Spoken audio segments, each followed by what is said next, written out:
Hi, this is Marcel from Digital Logic, and today we've got our new product. It's the DJI Focus. It's a highly anticipated item, and I know a lot of you guys want to get your hands on it, so let's have a look at it. First of all, it comes in this nice DJI Pelican case, Pelican style case. You even have like a little insert for your logo or company name, and let's have a look inside. So the first thing to see is a manual, a quick start guide that comes in it. It also comes with a user manual. So this manual, it's really good to have a good read of it. There's a lot of tips and tricks that you really need to learn in this, so I really advise reading it, even though a lot of people just chuck the manual out. I'll just put that aside. As you can see, it's smartly laid out. It's got like a laser cut feel to it, which is really, really nice, and it's got a sort of high density foam. First item in the kit is a DJI neck strap. It's got like a neoprene type material. And it even has a quick release, and it's a really well made system. It's got like a little lever on the side that kind of quick releases from the hand controller itself, and it's built to last, so it's not any of that cheapy sort of little clips or anything like that. So I'll just set that one aside. There's also the cables in the kit. So what you get in the kit, starting off with the P-tap connector. Now the P-tap connector that I have is the long version, which is essential for if you're running a long camera rig like an ARRI, a Miro, or even an F55 of sorts, especially if you need to get from the back D-tap, P-tap connector at the back, and you need to get it to the front motor. So I'll put that one to the side. There's also a short cable. Now the short cable is essential for the Ronin and Ronin M, essentially since the motor itself is not far from the P-tap, D-tap connector. So I'll just put this one aside as well. The other cable in the kit is the LEMO sort of communication cable, which will allow you to connect the hand controller to the motor itself, so you can function without using the wireless function in the kit, or you can also do your firmware upgrade via the controller to the motor. So if you need to firmware upgrade your motor, this is the cable to use. And then the last cable in the kit is the micro USB to USB standard cable. This will allow you to update the controller. It will also allow you to recharge the battery, which is actually a removable battery. It lasts about 14 hours on full charge.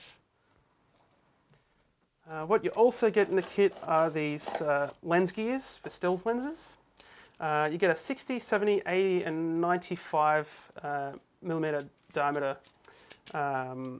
rings that will allow you to put on stills lenses of any sort.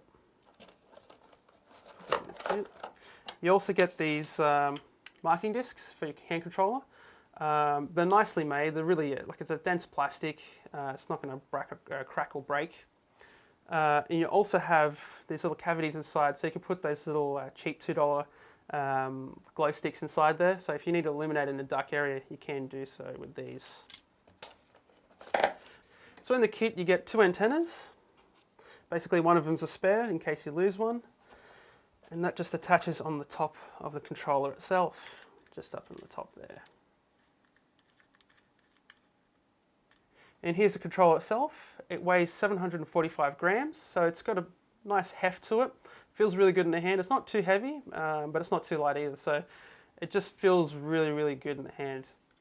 As you can see, it's nicely laid out. All the buttons are clearly displayed. There's even a little OLED display on the unit. You've got your communications port to the motor, which is basically that cable that we showed you earlier. It just connects to the motor. You'll be able to do your firmware upgrades and also operate the motor itself without using the wireless function. What's also cool is that the on and off button is clearly laid out at the top. So all you need to do is when you're switching it on, it's the same like the DJI Ronin and even the Phantoms, where you have to do the double click and press and hold. And that will switch on the unit and it will show your little OLED display will light up. Other points on the kit are there's a little ARRI rosette at the back. The ARRI rosette's really handy. You can put it onto camera rigs, you can put it onto the handlebar set and mount it to various rigs like the Ronin M or even any other third-party rig. At the back of the unit, you'll see there's a little 1/4-20 flathead screw on there that will allow you to remove the back plate, and you can actually change out the battery. And these batteries will be able to, you can be able to put another battery system in there, especially if you run out of charge and you're on set, you don't have time to charge. There will be optional batteries coming out for the unit. Underneath you've got your little port to connect the neck strap, which easily connects at the bottom, like so. And it's a fairly strong strap as well. Let's take that one out. As you can see, there's an LED on the side, which will allow you to see your focus marks, especially in dimly lit areas.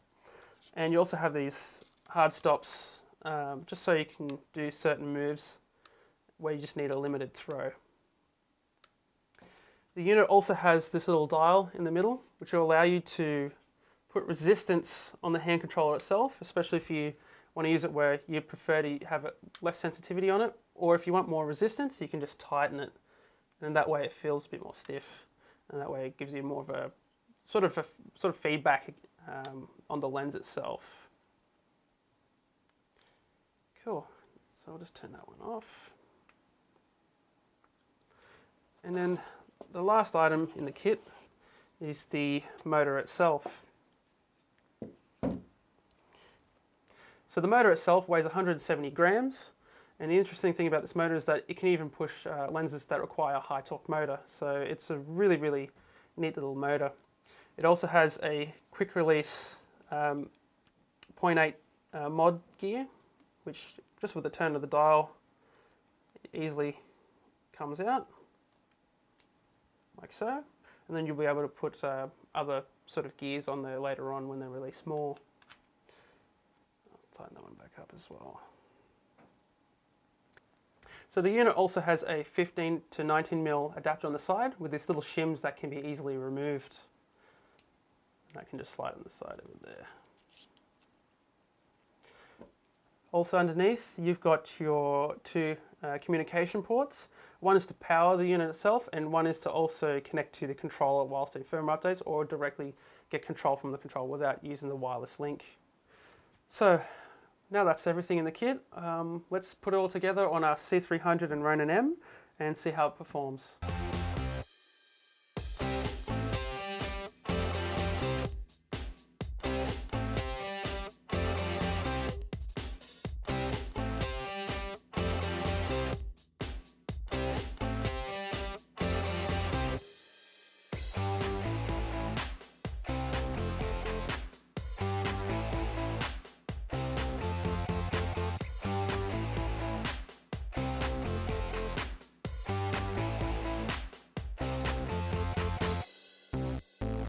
So now we've got the C300 on the Ronin M with a Canon Cine 24mm lens. And we've already assembled the DJI Focus on there with the P-tap connector and the motor itself. Now, the first thing you've got to do when you actually get the Focus is that you have to actually pair up the controller to the motor. And what you have to do is you actually have to get a pin or a needle or a safety pin of any sort. And there's a little hole underneath this, and it's actually a little tiny button that you have to press underneath there. But first, when you do that, is you have to power on the motor, and don't maybe just have it loose so it's not connecting onto the lens. So power on the motor itself, and then secondly, we want to power the controller on. You can tap and hold to press it on, but you can also just hold for 2 seconds, and then the unit will just switch on. So once the unit is switched on, the first thing you want to do is you want to get into your menu, and then what you'll have is it will have settings underneath, and then you just click onto settings, and then what you'll get is it'll have little options there, and it'll be connect motor, so you want to go to that first, and then it will come up with this little thing saying connect. So before you press that one, you get your little pin, you can just put that underneath where the little hole is, and just press that in. Once you've done that, you just press OK on connect. So just connect that, and just press connect on that. And then it should come up with a little thing say succeed. If it says fail, just do the setup again, just start from the beginning, and then hopefully you should connect. So what you want to do now is, in order to auto calibrate, you actually want to get into the main screen. So the main screen that when you actually switch on the device, it comes up with a calibrate section. So once you're in there, it will show you a readout of where the controller is at. And what you want to do is you want to get that to 50%. So you just dial it to 50% on the control knob. Once you're there, then you go to calibrate. And I'll show you a few options if you want to manually set it. Now, manual's really good if you're doing photographic lenses because they don't actually have hard stops, especially Canon lenses, they keep spinning around. So you have to set them manually. But with this Cine lens, it's already got manual hard stops as a mechanical lens. So we'll just go into automatic. So all you have to do is press OK. And it'll say start. So we press start, and keeping in mind that we had this lens at around just sort of at the middle of its focus range. So we just go here, press OK, and it'll start auto calibrating. And it's pretty much as simple as that.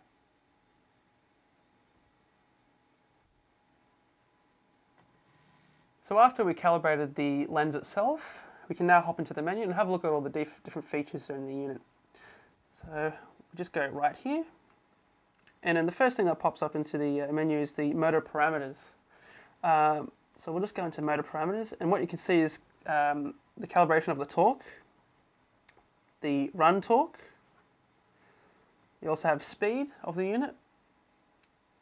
You also have your acceleration as well. Rack speed. Direction, so you can reverse the direction of the throw compared to the lens itself, especially if you're going from Canon lenses to Nikon. And you also have your default as well, so you can revert all your settings back to normal. So we'll just get back out of that. You also have your standard settings, so your power off, so if the unit's been lying dormant for 10 or 30 minutes, it will just switch itself off. You also your motor connect as well, if you're connecting to another motor, or even if you're connecting to, let's say, the X5 camera. So this controller itself can connect to the X5 camera in the Inspire 1 as well, so you can actually control the focus of that. You can also set your endpoints, your LED control, and also put those back to default as well.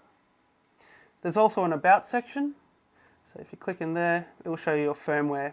DJI as a company are very diligent about their firmware updates, so keep an eye on it. Almost every week or two they have a new firmware update, and it's really good to kind of keep on track on that. Now, the really interesting part of this unit is the A, B, C and D presets, and to actually set your focus presets is really easy. So what we do is, for example, I'll go to minimum focus on the lens, and I'll set that.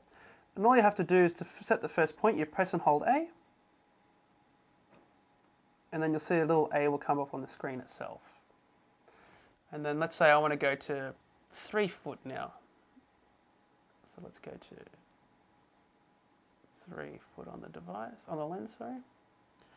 And then I'll just press and hold B, and then you'll see B is now on the LED screen itself. And then now I want to go to, let's say, 8 foot, and I'll just go C, and then you'll see C is indicated, and then I'll go all the way to infinity, and I'll mark that off as my last one, D. Once I press that in, then you'll see A, B, C, and D are now on the LED screen itself. So what I'll do is I'll go to A, so after we've done all the locked in our sort of parameters that we want, so I'll just go to A, and we'll go to minimum focusing distance, I'll go to B, we'll go to 3 foot, C will go to 8, and then D will be infinity. And it's pretty much as easy as that. If you want to disengage these presets, I'll just do the same thing again. So I'll press and hold D, it gets rid of the D on the LED screen. Press and hold C, gets rid of the C parameter, and then same with B, same with A, you just press and hold down and it'll get rid of those markers. And it's as simple as that. So that's the DJI Focus. If you have any further questions, feel free to contact us. Thanks for watching.